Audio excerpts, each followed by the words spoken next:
Good morning, everybody, and welcome to the July Chairs Breakfast. I have a couple of quick things to say, and then we'll begin our usual practice of going around the room. Thing number one is we don't meet in August. So there's no meeting in August. We'll be back at our normal time in September. And the second sort of announcement, if you didn't hear already, we set the date for town meeting, which is April 27th through the 30th.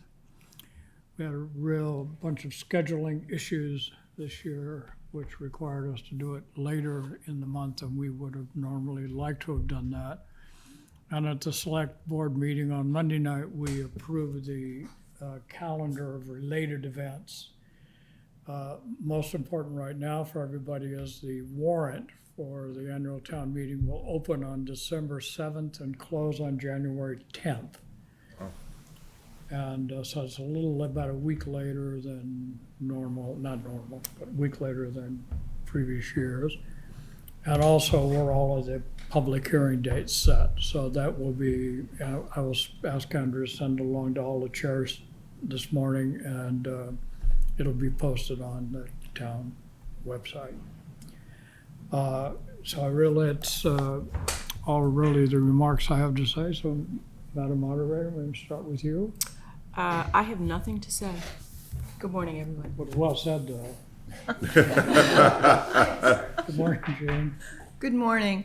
The Commission on Disabilities meeting is tomorrow at 5, and there are two kind of important things on our agenda. One is we'll have at least one representative, maybe a couple from Acton, from the Acton Commission, to talk about the accessible bike share program that we want to work on with them, and it may involve pedal power, probably will involve pedal power as well.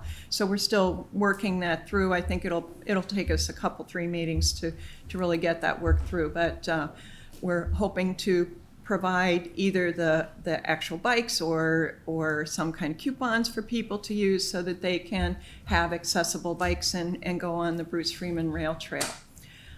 The other issue is a new one, which happened at the end of June.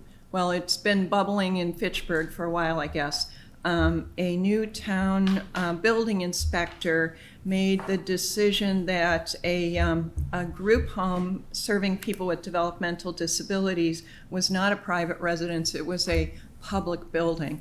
So that has a lot of ramifications around, who can just walk into somebody's home, and, if it's public building, it's open to the public.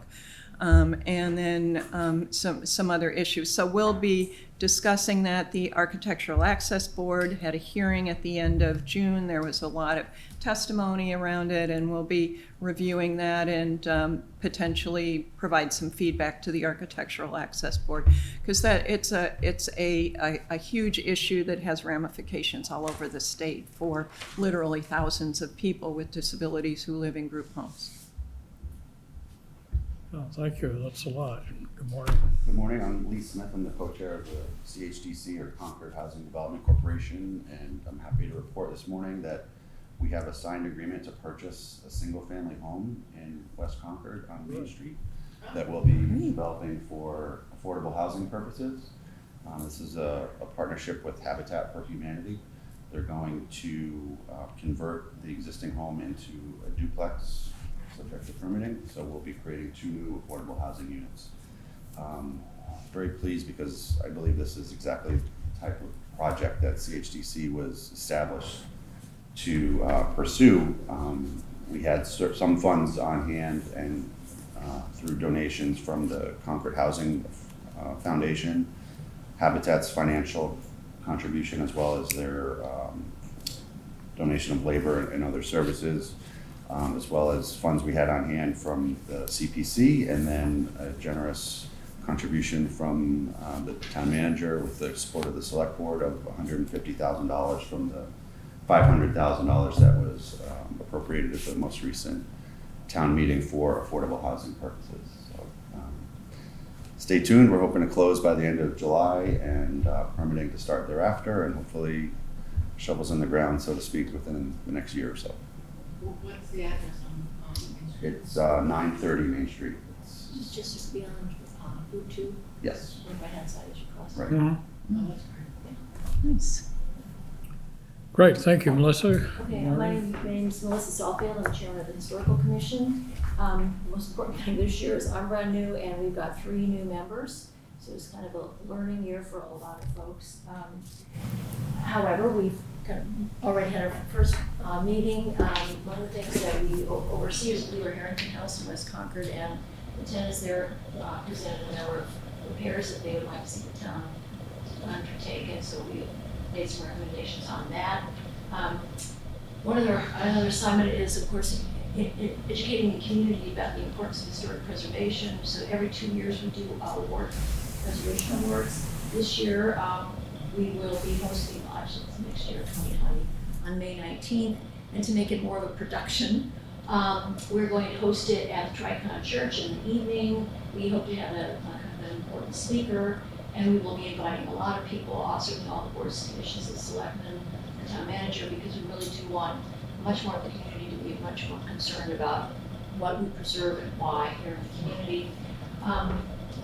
An ongoing responsibility we have is the demolition delay bylaw and voting vetting. And we have had a lot of discussion about how effective it has been. So one of the things we're doing this year is each of us has taken on 3 communities around our area to investigate their bylaw, how is it working, what could they do better, what could we do better, and ultimately to make recommendations for improvement. That represents about 18 towns we'll be looking at, from how long the bylaw is voted. For us it's a year, so actually for 2 years, 6 months.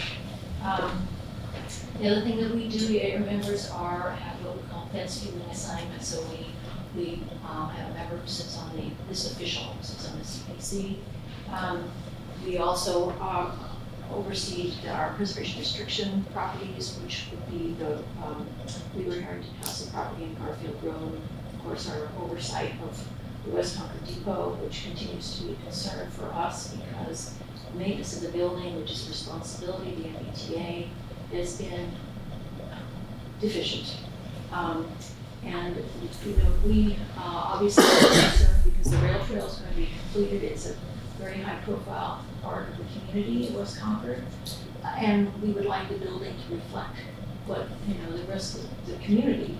There are a lot of volunteers who make sure that the grounds over there are beautifully maintained, the gardens, the green thumbs. So I know Mike, you're well aware of this, and the town manager before. I don't think we've spoken with the new town manager, but this is a concern that we have.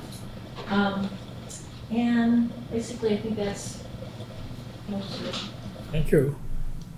I'm Tara Edelman from the Town Library Committee, and we met last night. One of the things I mentioned last time is we're working on an updated long-range plan. So we have a long-range plan that goes through 2020, but the library has achieved most of the goals in that plan. So we started that with a public consultation meeting last month, and have decided as a group to expand the planning committee and to extend the consultation into user groups in the community. So we'll be moving on with that in the fall. Jeff Adams of the Library Corporation attended our meeting yesterday to present updated plans for the library extension. They've had a few meetings with the HDC, and there were 3 accessible parking spots that were to be located outside the library on Main Street. Which involves a lot of asphalt, so they were asked to change that. So we had a look at those plans yesterday, and there will be a meeting with the HDC on Thursday to review those plans. And we've been supporting Carrie with interviews for a replacement for Leslie Wilson, the curator, who's leaving later this month, actually in the next week or 2. And interviewed about 5 candidates who are really strong. So that process will continue next month, and we're confident we'll find a good replacement. Not that one can replace Leslie Wilson, but we will find a good person to carry the torch on her behalf. A question. Do you think it'd be possible to get a copy of the new plans that our commission can look at? So, Thursday evening? Jeff, we asked about that yesterday because we were concerned about the input Right. from your group. And Jeff mentioned that he's been trying to reach out to the group and it's possible the communication is in process. So it would be worth Okay. getting in touch with him. Okay.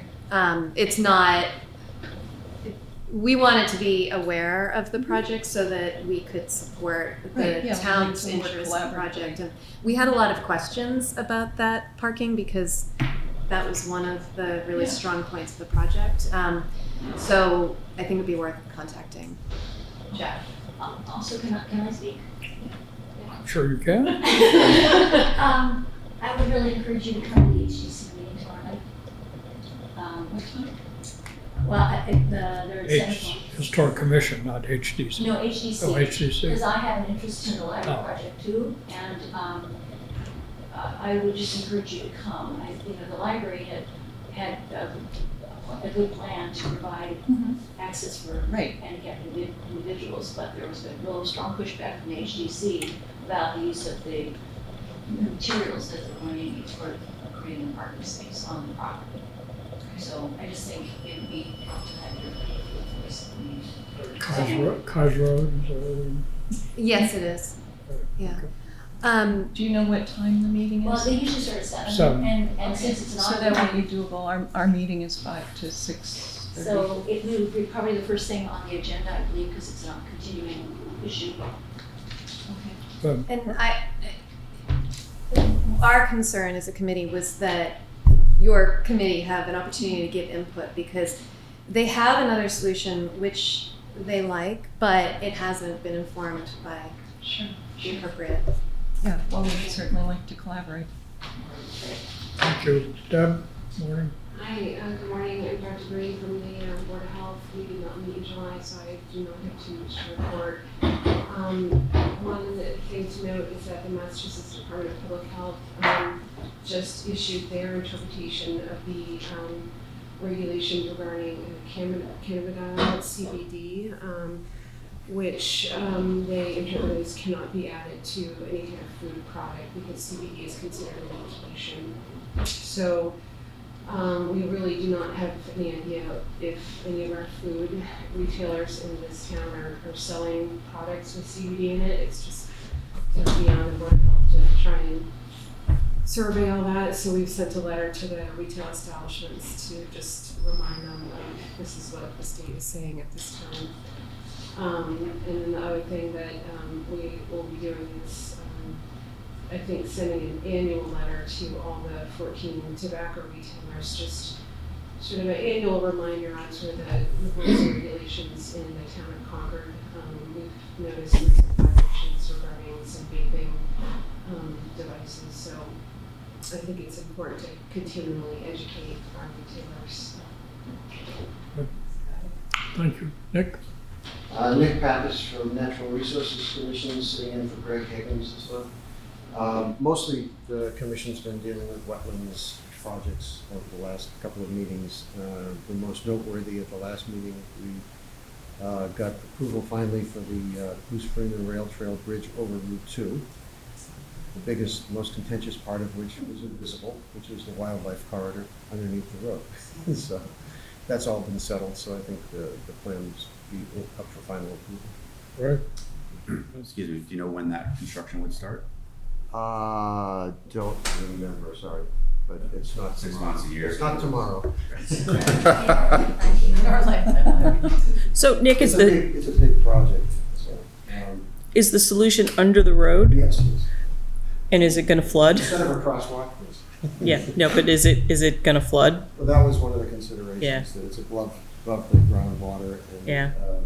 there's also a requirement this time. It turns out we don't know a lot about what happens under the other culverts that have been put in for the animals in terms of how much they're used and what problems there are with them. So there's a monitoring plan that's part of the approval this Yeah. time, so that including monitoring roadkill, to see if there's any.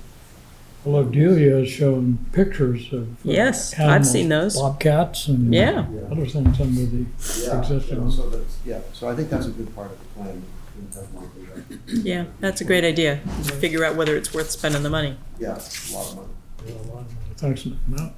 Matt Johnson, Planning Board. So we've continued to march through our housing choice discussions. Last time we were focused on the planned residential developments within the village center districts and possible changes there.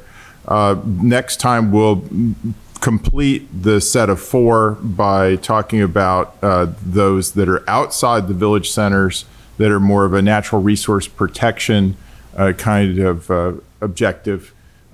So that will then give us all of the kind of in background to be able to meet with the planning board and the zoning board of appeals. So we plan to meet with the select board, on July 29th, and then we're trying to come up with a joint meeting date with the ZBA at the end of July, beginning of August.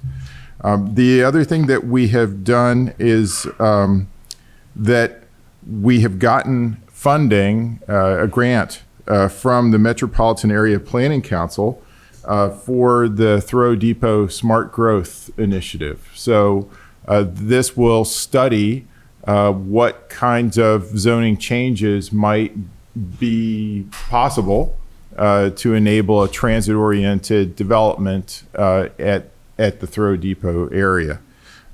So we had more or less assumed that was not going to get funded, so now it's gotten piled onto our agenda for this year. So we've got quite a full agenda of different kinds of housing initiatives. It's quite exciting, but also daunting. In light of that, we also finalized our goals for this fiscal year. And so in addition to those first 2 items, which are our highest priority items, we also plan to finally develop site plan rules and regulations. So we do site plan review all the time, but developers currently do not have a set of written down regulations. They just kind of have to read our minds and put something in front of us that we like. So we hope to fix that. We also will be looking at revising our parking relief requirements. So basically now, developers can seek relief from our parking requirements. And indeed, I think that we have determined, first of all, that our parking requirements are based upon kind of a somewhat obsolete view of parking. And so that is one thing. And then the other is that over the past 2 years, we have been using certain guidelines for our decisions on parking relief. And we've had good luck with those. They give us much more of a systematic way to determine whether parking is being dealt with appropriately. And so we hope to enshrine those in our bylaw, and we will be working with the ZBA on whether they want us to do that as well. Then the other goals that we have are on trying to promote Crosstown Connect and other kinds of transportation initiatives, and also looking to the select board to take the lead on the wireless overlay and 5G types of changes, because most of the technology change is really within the right of way, which is outside of our purview, but within yours. But there may be some additional change we need to make to our wireless overlay district to accommodate the technology differences in 5G. But we'll wait and see what you guys do and then add on as necessary. And then other things we are looking at are subdivision rules and regulations, though we need technical assistance, and apparently there's been changes in staffing within the town, loss of the town engineer that makes that difficult, so it probably won't get done this year. And then the West Concord Industrial District zoning and perhaps changing those design guidelines into bylaws, but there hasn't been a lot of action from the West Concord Advisory Committee, so I'm hoping they'll get their act together and get something in front of us so we can go. So that's a lot, but that's where we are. Dean? Healthy plate. Dean Banfield, Chair of the FinCom.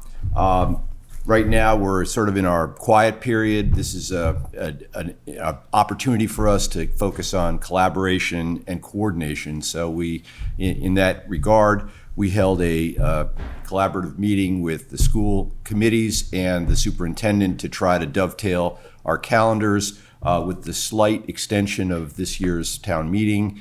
We're going to shift out by 1 week our issuance of our guideline. It usually is out by the end of November, by November 30th. Hopefully that's not cast in stone, Ms. Moderator, because we want to drift that out till December 5th, which is 1 more week beyond that. And that has to do with the fact that the school committee they have some issues with their calendar and overlay with ours that would make it very helpful for us to be able to issue our final guideline on December 5th. But the warrant opening on the 7th and then closing on the 10th shouldn't really, I don't think that's going to be a huge impact. In addition to that coordination, we're looking to set up a meeting with the Finance Committee of Carlisle so we can sit down around our shared responsibilities on the district. We've not had one of those meetings for several years, and I think it would be helpful for us to just sort of work on that. The school committee, I'm not going to report on their behavior or what they're doing, but it is an issue for them that they would like to be percolating with, which is the regional agreement, which has a specific feature of it, which is that each year when the populations of Carlisle and the populations of Concord students are established, that establishes the division of finances between who pays how much. And it's a very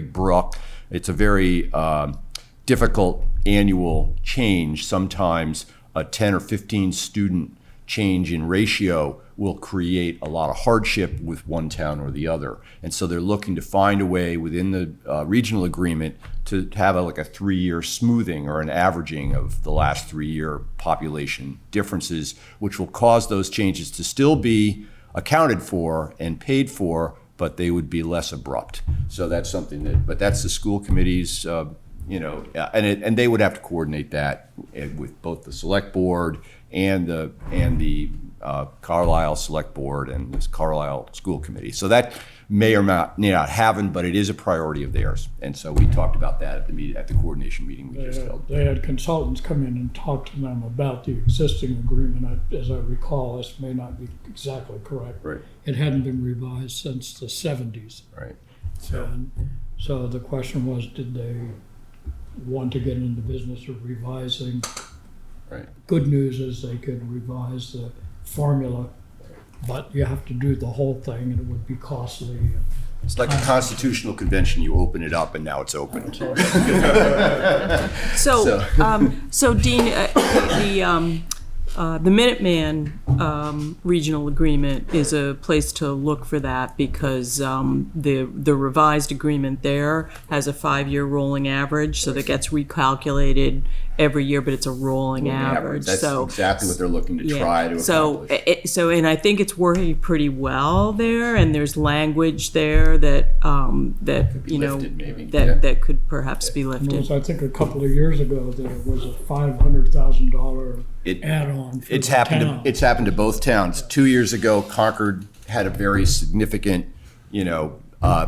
and it was, I want to say it was 20 student difference. It literally was a very small change in population, but it cost us somewhere between $500,000 and $600,000, for which we got no new services or no new anything. It was just that we had to pay that much more because we had 20 more students that year. The next year, it went the other way, and Carlisle felt similar pain. Not quite at the same level, but very similar pain. So we both are very aware, and the communities are looking at trying to figure something out. Wendy? Hi, I'm Wendy Ravelli. I'm the chair of the Concord Board. And I haven't been here for a couple of months just because our meetings have conflicted with us at the moment. So I guess I would say the major activities for the Light Board have been continuing to implement some of the strategies. We put together a long-term strategy 2 years ago. There's a couple of major initiatives that were a part of that strategy. The first of which is to start on some infrastructure, putting a new billing system in place that would allow us to evolve our rating structure for citizens. And so that's pretty much in place. There are two pieces of it. One is sort of consumer facing that you're probably all aware of because we've now consolidated bills across the water and electric. And so hopefully you've seen that. And if you've got feedback, I hope you send that back to the right board. There's one final phase that's finishing in September, which is more infrastructure side that's not as visible. But all those activities position us to evolve our technologies and integrate information differently around electricity usage.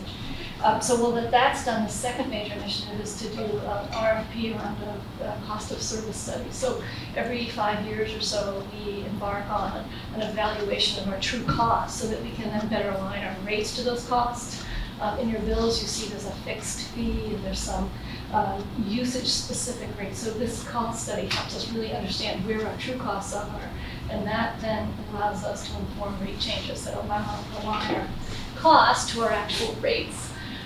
As part of that rating strategy, we're looking at how we can best inform users of their usage so that they can embark on cost-saving initiatives for themselves. Part of that strategy is looking at a time of use rate study so that if you use your energy at night where costs are lower, that might, it might incent you to try to use services at night when you can. And then minimize sort of the high cost usage during the day where you can. So all of that is dependent on information.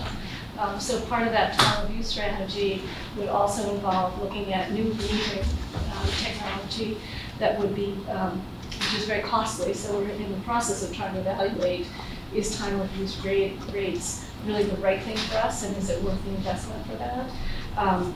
Technologies are very important to us. They can really improve our infrastructure and manage outages and things like that. So there's a lot of beneficial components to that.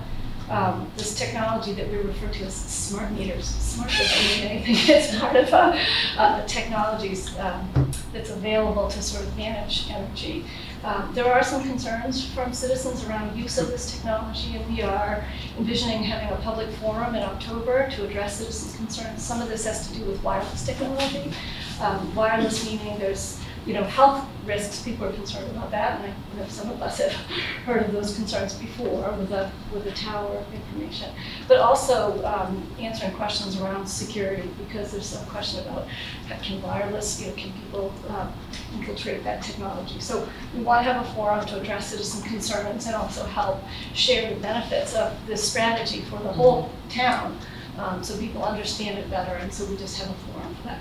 The date is not scheduled. We're working on that. We're trying to plan that event out. So those are the big activities that are going on for the Light Board right now. Going on. Yeah. Sure. Okay, so I'm David Carr, Chair of the Tax Fairness Committee. So I have 2 of my 7 members out of town for the summer, so I'm having some trouble getting a quorum.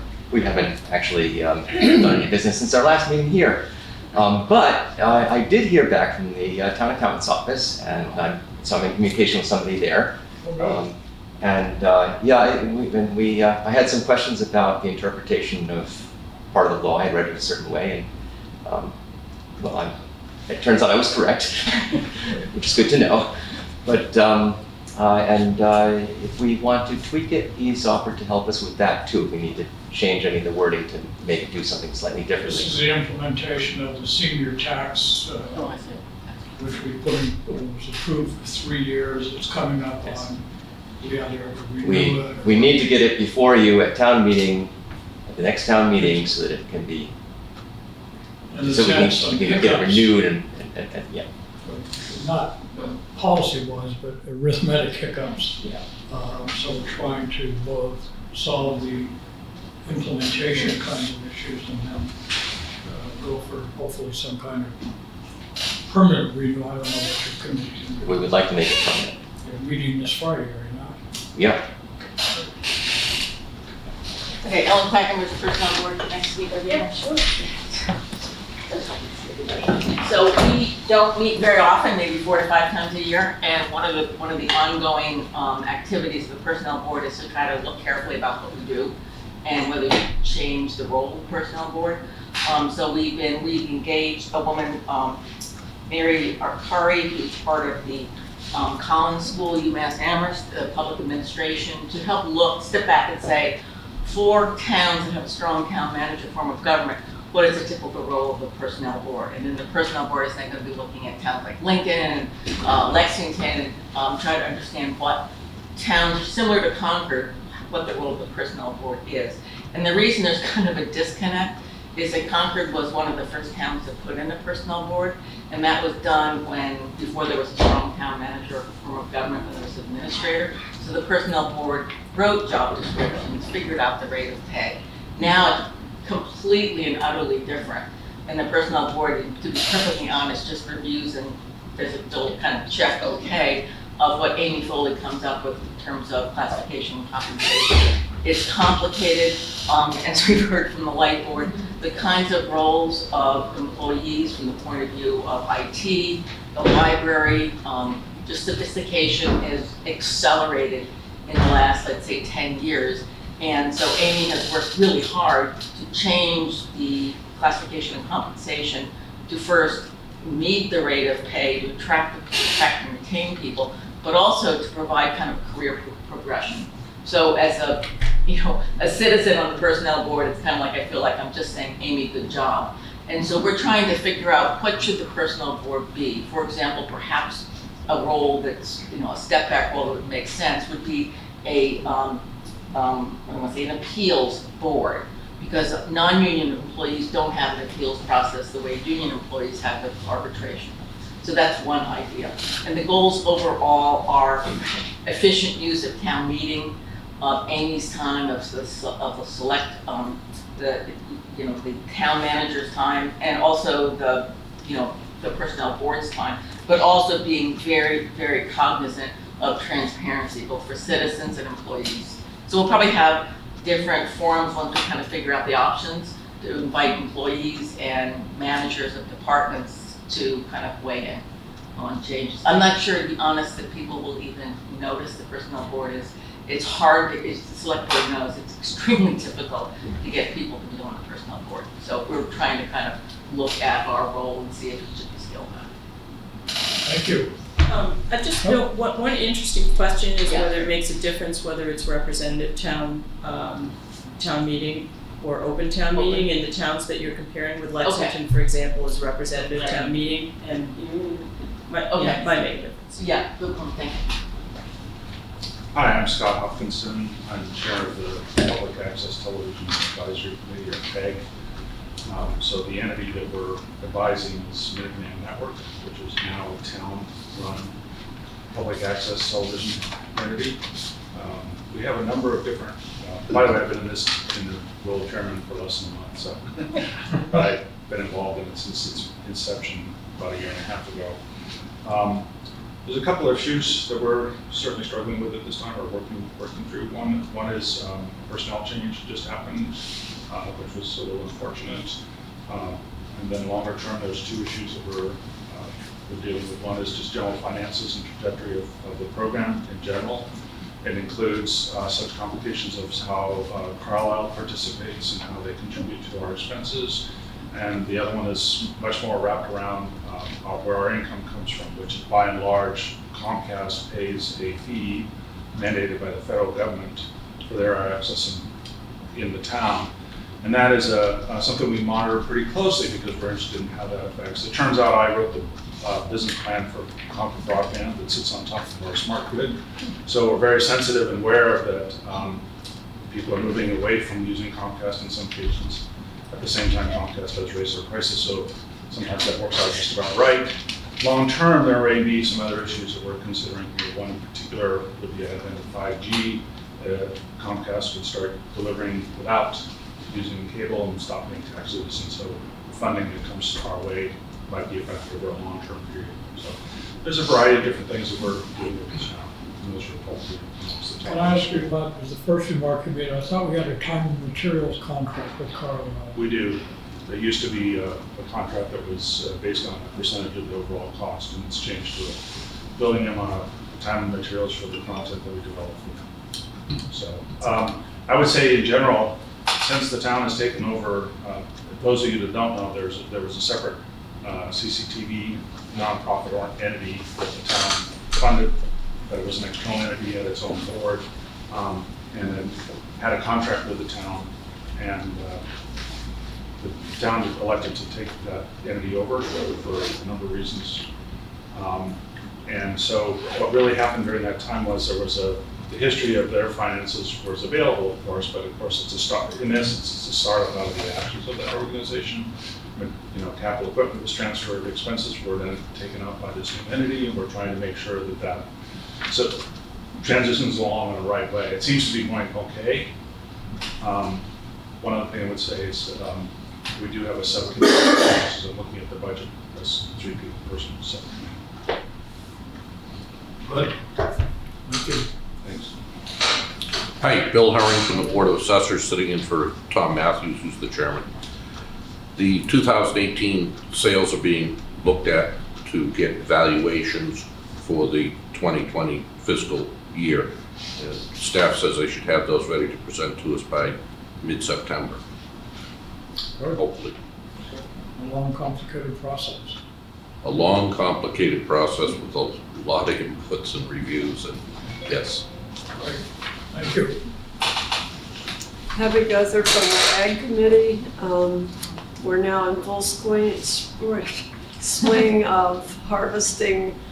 Everything is in except the corn, and that will probably be next week, the first corns. We've had corn from Western Mass, but none from here so far. Everything else is coming along. Tomatoes also are beginning to ripen up, so you can have your salads and eat them too. We are working on Ag Day, which will be on September 14th from 10 to 2 with the garden kitchen tours in the afternoon. There will probably be some barn tours also on Sunday.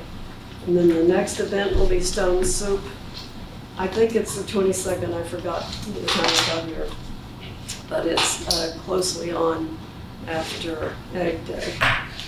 That's it. Right, thank you. I have a few select board things that we're doing that I thought I'd just bring you up to speed with.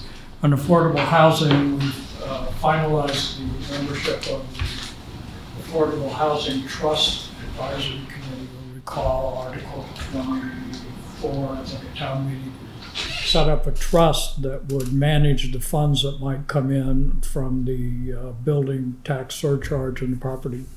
And so we're trying to figure out how that trust committee should be structured, and we've seated a committee that will be doing that, a short-term committee. They should be able to finish their work in a couple of months, and it will likely be on the warrant for 2020 to get this trust committee squared away. We are having two significant discussions that come directly from the long-range plan and Vision Concord. One is around capital planning. I think it began with the Finance Committee a couple of years ago, and the Long-Range Planning Committee suggested that we have a different approach to long-run capital planning. And so the Select Board is in the process. I think we aren't finished yet, but it looks to me like we'll be putting together a task force that will come back to the Select Board to describe how the schools and the town should be doing its long-run capital planning. The issue is not only just what are we going to do, which is complicated enough, but the issue of, the debt burden and the impact on taxes, and is there any way for us to kind of spread this stuff out so that it doesn't show up as a big hit. So we're getting that done. The second, following the long-range plan, was around the concept of economic vitality. What should we be doing to try to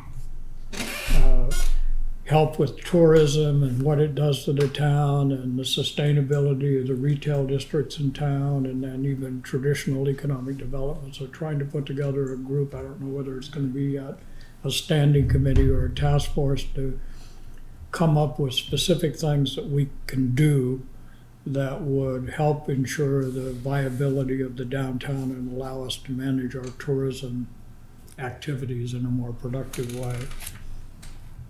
5G is a big issue. We're getting a lot of correspondence coming in about that.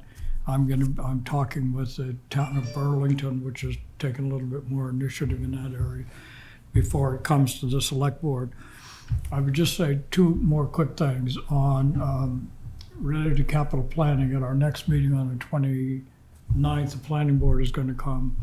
And then on our next meeting after that, which isn't until August 26th, I believe, we won't be meeting on August 12th. We're going to have the consultants for the town, a company called TBA, come to us and talk about municipal facilities.